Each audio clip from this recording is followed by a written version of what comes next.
Hello there, Assalamu alaikum. Hope you all are doing fantastic. I'm also doing great and fantastic.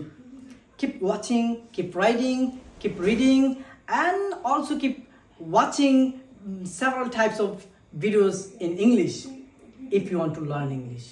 Okay? আপনাকে ইংরেজি শিখতে হলে অবশ্যই আপনাকে প্র্যাকটিস করতে হবে, অনেক রকমের ভিডিও দেখতে হবে এবং রেগুলারলি করতে হবে। যেটা মনে করেন যে আপনি একটা শব্দ শিখলেন, হ্যাঁ পুরনো হয়ে গেল, শিখে ফেললাম মানে এইসব শিখ। English is not something that you learn and you keep. English এমন কিছু নয় যে যেটা আপনি একবার শিখলেন আর রেখে দিলেন। এটাকে আপনার প্র্যাকটিস করতে হবে অবশ্যই। সো রেগুলার প্র্যাকটিস করতে হবে এবং different type of topic or also I would like to say different type of video in English you should watch. So keep watching. যদি আপনি শিখতে চান ইংলিশ, প্রথমত আপনার একটা বিষয় পুরনো হতে পারে। যেমন ধরেন অনেক লাইন আপনি মুখস্থ করে ফেললেন কিন্তু ভাবলেন যে হ্যাঁ আমার শেখা হয়ে গেল, তেমনটা না। আপনাকে অবশ্যই এটা আবার রিপিট করতে হবে।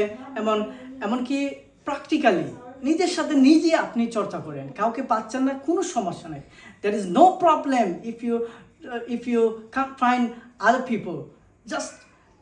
Just practice yourself. Just আপনি নিজে চেষ্টা করেন, দেখবেন ইনশাআল্লাহ একদিন হয়ে যাবে। যেমন মনে করেন আপনি ভাবতেন পুরনো হয়ে গেছে, তার মানে এই নয় যে এটা পুরনো হয়ে গেছে। পুরনো জিনিস আপনার বারবার করতে হবে।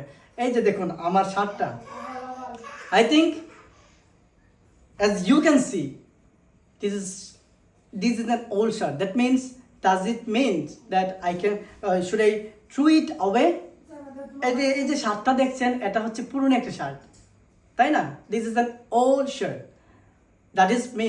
Does it mean তার মানে কি এটা আমি ফেলে দেব দূরে? এটাকে আমি ফেলে দিব? Should I throw it away? এটাকে আমি ফেলে দেব না, এটা আমি পড়ি। সো আপনাকেও যদি আপনি